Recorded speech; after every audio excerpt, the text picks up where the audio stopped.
In this series of sync sound recording, in this episode, today we are going to discuss about the first link in the chain of recording, the microphone, and the details about microphone, their usages and their proper accessories, and how to best use them in a certain situation during a location sound. When we are talking about the microphone, it is actually the first link in the chain of recording, in the chain of events that happen during a recording.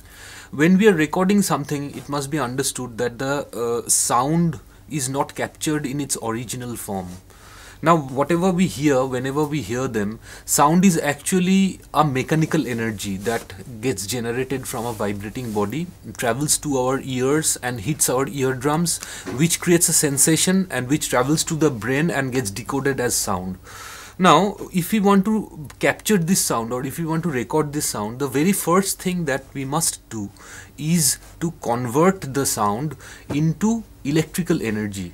Now, this electrical energy after the conversion can be used in various ways to modify the sound, to equalize it, to compress it, and to give a final mixed output. And microphone is a device which is also known as a transducer. Now, what are transducers? Transducers are generally devices which convert one kind of energy into the other. So that's what the microphone does. It basically receives a particular kind of energy, in this case mechanical energy to be very more specific, and it converts this mechanical energy right into electrical energy so that it can be outputted from the microphone, taken to a recorder where it will further get digitized and get stored inside a hard disk or a memory card or some other format where it can be stored. And finally, when one wants to play back the audio, then the digital audio again gets reconverted into electrical data with the help of analog to digital to analog converters, and finally gets amplified with the help of an audio amplifier before it gets again back into its original form. Because in its current form, the electrical form, we cannot hear anything. We will just get electrical shocks. So it has to be reconverted back into mechanical energy in order for us to understand what has been recorded. So in this entire event, the microphone performs the function of this conversion in the very first place, and we must understand that when this conversion is happening, it is extremely important to make this conversion as pristine as possible. Now, if we have to really use the mic to its fullest extent, we have to go back to a little bit of the history or how it developed. In the earlier stages, microphones were not there. Actually, during the early stages of cinema, there were severe lack of technology. There were technology, but they were not so much developed. Therefore, from the early stages, there were attempts to synchronize picture and sound. But sound could not be synchronized because firstly, it could not be recorded properly. Whenever it was recorded in its early stages, it was very difficult to preserve the recording. It was very brittle in nature. So the earliest kind of recording machine that was developed around the end of the 19th century, and it was a very crude device, and it was completely a mechanical system. Now what happened? The sound which needed to be recorded was spoken into a conical device which will gather the sound and will concentrate the sound at the back of the cone or at one of the apex of the cone, which was replaced with a diaphragm. And when this diaphragm was hit with sound, it will generate a certain kind of motion, and this motion was horizontal. Now, along with this diaphragm, there was a lever attachment which was connected with the diaphragm, and this lever attachment did the function of converting this horizontal motion into vertical motion, and it ended on a needle. Now, this needle will actually etch out a certain groove on a cylinder which will be turned by hand, and this groove which will be etched out on the cylinder will be the recorded sound. This was a very problematic thing, and it was not a very foolproof system, because firstly the motion of the handle with the hand will become faster and slower, so there was no speed control. Secondly, the main problem that happened was that the medium on which the sound was recorded was very brittle. It was actually wax. Therefore, it was very malleable in character, so if there was too much heat, then it will break. And even when playing back, when the needle was put on the grooves and played back, the needle exerted some force on it, and there was, due to the needle, there will be severe loss of data. But technology had to develop, and technology developed in leaps and bounds when there were world wars. So after the end of the First World War, there was major developments in the field of electricity, in the field of electromagnetism and stuff. And due to this, there was further development of the microphone. We must remember that there were this paper which was written by two scientists called Kellogg and Rice, and this paper actually laid the foundation for the further discovery of microphone, electrodynamic microphone to be more specific. Now, after the Second World War, the principle was found out that whenever there is electricity and its reaction with magnetism, there will be certain kind of motion, or if there was motion and magnetism, there will be electrical output. Using this very simple fact, the first electrodynamic microphone was made. So after the Second World War, there were mainly the development of the microphone on two grounds. So the condenser microphone was built, and along with it the dynamic microphone principle was also developed. So the basic first two important thing that happened was the dynamic range of the microphone got increased because of these two new inventions, and also the frequency response of the microphone got increased. Now the third important thing that happened is the directivity, the control of the direction which the microphone will sense. Therefore the directivity of a microphone was also getting controlled nowadays. Now coming back to the first point is the construction of a microphone and its sensitivity. It is extremely important to note that the particular construction of the microphone will actually determine the sensitivity and its high frequency sensitivity to be in particular. Now, if we consider a dynamic microphone's construction is like the diaphragm is attached with a coil, and this will be placed in a magnetic field. Therefore, when a sound wave will come and hit the diaphragm of a dynamic microphone, it will move the diaphragm, but along with the diaphragm, there will be also a coil which will move. Therefore the coil will add to the effective mass of the diaphragm. So in case of a dynamic microphone, the very first disadvantage that a lack of sensitivity. So you will see that any dynamic microphone which is used, which we can easily identify when we are watching any stage show or when we are watching any musical performances, the vocalist will hold a microphone like this, and the microphone will be held very close to the mouth but at an angle to it. This type of microphone will be in all probability a dynamic microphone, but at the same time it will give a little bit of lesser sensitivity. So any sound, if you are holding the microphone say 1 foot away from the mouth, the sound which will be caught will be very less. Therefore it has to be placed closer to the source.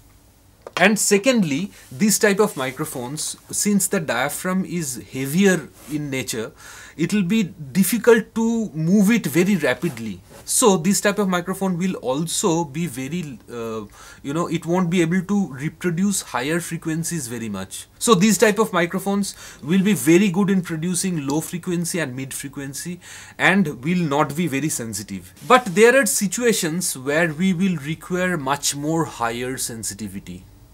Now imagine a situation where we are recording a Foley sound inside a studio, and imagine the Foley sound is that of a clothing, say a person moving a little bit and the rustle of the cloths we want to record. So in order to capture this kind of sound, you need a microphone which will be much more sensitive, and here comes the condenser microphone. Now in a condenser microphone we will notice that the two diaphragms are just side by side and the diaphragms are not attached with anything. The diaphragm itself are the diaphragms of the capacitor. Now we know that a capacitor requires a positive and negative plate kept at a distance.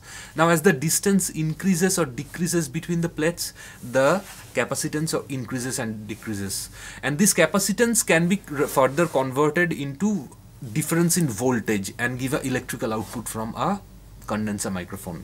And since there is no weight or no additional mass which is attached to the diaphragm, it will be very light in nature. Therefore it will it will also be able to move very rapidly. Therefore, these type of microphones are good when you are trying to record high frequency detail of any sound. So sir, if the condenser microphone can capture so much of texture, why can we not use it in the live performances instead of the dynamic microphone?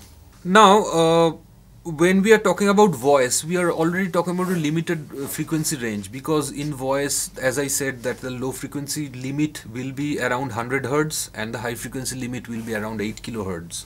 Therefore, anything below 100 Hz and anything above 8 kilohertz is not required to represent the voice properly. Okay. So it will be a overkill basically when you are using a condenser microphone for recording something which does not require that kind of flat linear response of a condenser microphone. Secondly, whenever there are monitored speakers or whenever there are feedbacks which have to be given to the musicians or to the performers on the stage, these oversensitive microphones will be detecting those feedbacks. It is too sensitive. It's basically too sensitive. Okay. Now, any analog circuit generates a noise of its own. Especially during recording, when microphones are converting the sound energy into electrical energy, we must remember the amount of energy which is created at the end of the diaphragm is very little. So the electrical energy will be very less, and this the small amount of electrical energy will be almost of no use to us. So in order to increase it in a dynamic microphone, there is something called a step-up transformer that's used to increase this voltage difference and increase the power of the output. And in case of condenser microphones, there is something called the head amplifier, which kind of does this process of amplification. Now, imagine a microphone having its own noise trying to record another sound which is comparable to the noise of the self noise of the microphone itself. In this situation, say for example, if you are using a dynamic microphone to record a soft sound, what can happen? The sound signal can become comparable to the noise floor of the microphone, and if the sound signal or the signal that we intend to record is not way above the noise floor, then it will be very difficult to later on to kind of differentiate between the noise and the recording that we want, the noise that we don't want and the recording that we want. So microphone noise, while considering a recording, microphone noise is another very important factor that has to be kept in mind. The next important aspect about microphone is its directivity. There are mainly three directivities to consider. They are omnidirectional, unidirectional and figure 8. These are the three most commonly used polar patterns of microphones. Now when we are trying to understand directivity, imagine a microphone which captures sound from all its axes or from all its sides. In this case, the microphone will be called a omnidirectional microphone, and it will reproduce signals properly even when the sound is off axis. Now, in this context, we must clarify what an axis is. Normally, a microphone, it's very difficult for a person to just look at a microphone and determine its axis. So, in order to determine it, if it becomes normally impossible to determine it just by a visual look, then it is suggested that you place it against some kind of light and look at the diaphragm. Now, the 0-degree axis or the on axis of the microphone will be just over the diaphragm but at perpendicular angle to it. So that will be the 0 degree. So the position of the diaphragm, to note the position of the diaphragm, is extremely necessary. Now coming back to our first example of a omnidirectional mic. These type of microphones are used normally when we want to record or capture sound from all over or from all around the microphone. Like if we say we want to record a chorus of 10 people singing together using one omnidirectional microphone, what will we do? We will place the microphone centrally and make all the people stand around the microphone in a circle. So in this case, we will be able to record everyone's sound equally using a omnidirectional polar pattern. But imagine a situation where you are recording one voice using this type of polar pattern. in that case, what might happen, the voice might get reverberated or reflected through different surfaces like the walls, the ceiling, the floor. So the voice which is coming only from one direction will be treated that the voice, the original voice will be coming from one direction, but all the reflection of the voice will be caught by the microphone from all around it. Therefore, this type of microphone, along with recording the actual sound that we record, will also record the reflections or the reverberations of the actual sound. So in this type of situation, we must consider a unidirectional microphone. Now, what does a unidirectional microphone do? The unidirectional microphone is sensitive only on its 0-degree axis, and it is less sensitive to its sides and even less sensitive to the back of it.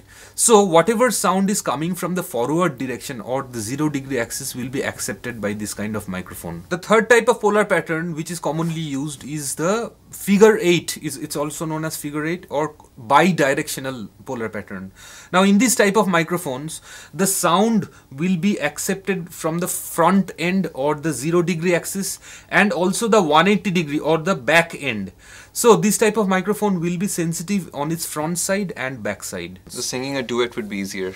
Singing a duet will be easier. You know, recording an interview will be very easy using this kind of microphone, because you can make the two persons sit opposite to each other and place the microphone right in between. Yeah. Okay. So these are the three polar patterns, but there are variations in the polar pattern. Like for example, the cardioid polar pattern or the unidirectional polar pattern has got two variants. One is called a supercardioid and another one is called a hypercardioid. Now these two polar patterns are also very commonly used. Now imagine a shotgun microphone. Now the sound or the name of this kind of microphone might, shock someone. What does a shotgun has to do with a microphone? But it is exactly what the shotgun microphone does.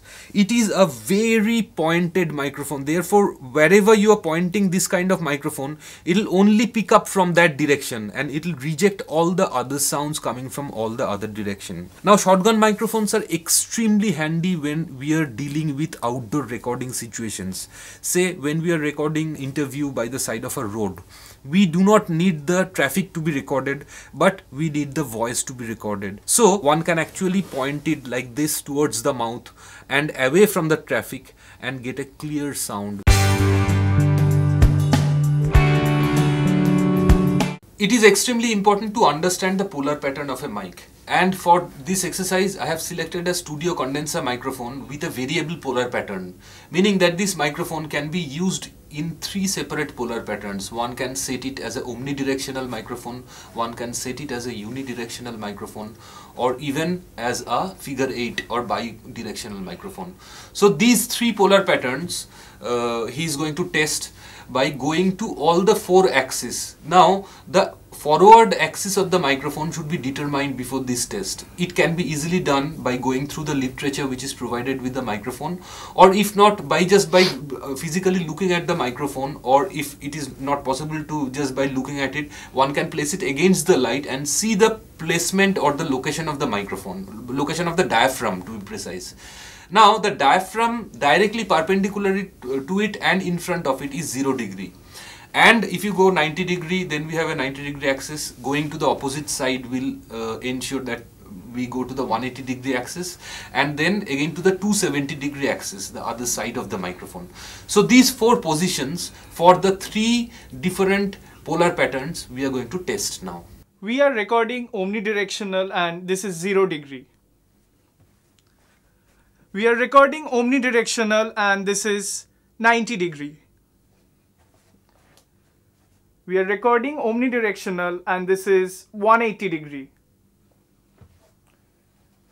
We are recording omnidirectional and this is 270 degree. We are recording unidirectional and this is 0 degree. We are recording unidirectional, this is 90 degree. We are recording unidirectional and this is 180 degree. We are recording unidirectional and this is 270 degree. We are recording bidirectional and this is 0 degree. We are recording bidirectional and this is 90 degree. We are recording bidirectional and this is 180 degree. We are recording bidirectional and this is 270 degree. This is the first recording. Now you can clearly distinguish that the four positions, the level of recording are the same. So it means that the microphone is sensitive throughout. So just let's listen to this. We are recording omnidirectional and this is 0 degree.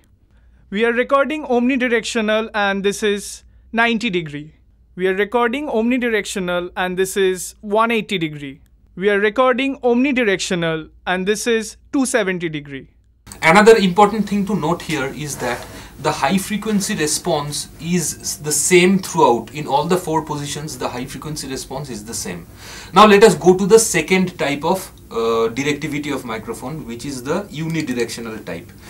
Now in this unidirectional type, the microphone is sensitive only towards the positive axis or the 0 degree axis, and for all the other positions the microphone is not so much sensitive. We are recording unidirectional and this is 0 degree.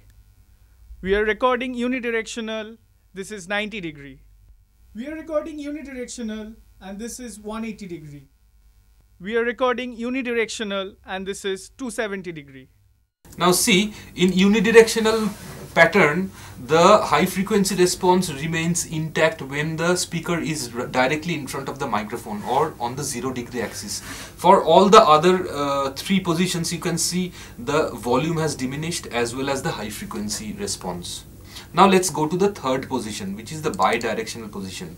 Here the proper axis of the microphone will be the forward part of it and the back part of it. So 0 degree axis and 180 degree axis, these are the two axes where the microphone is sensitive, but the other two axes, that is on the 90 degree and 270 degree, the microphone will be less sensitive. We are recording bidirectional and this is 0 degree. We are recording bidirectional and this is 90 degree. We are recording bidirectional and this is 180 degree. We are recording bidirectional and this is 270 degree. So you can easily distinguish that the forward or the 0 degree axis and the 180 degree axis, the sound remains the same. But for the side part of the microphone, that is 90 degree and 270 degree, there is almost no sound which got recorded. So this is to understand the application of different kind of polar patterns. Like we can use the same microphone for different polar patterns, but when we are going to use it, when we are going to employ a particular directional pattern, has to be determined according to the situation of the recording.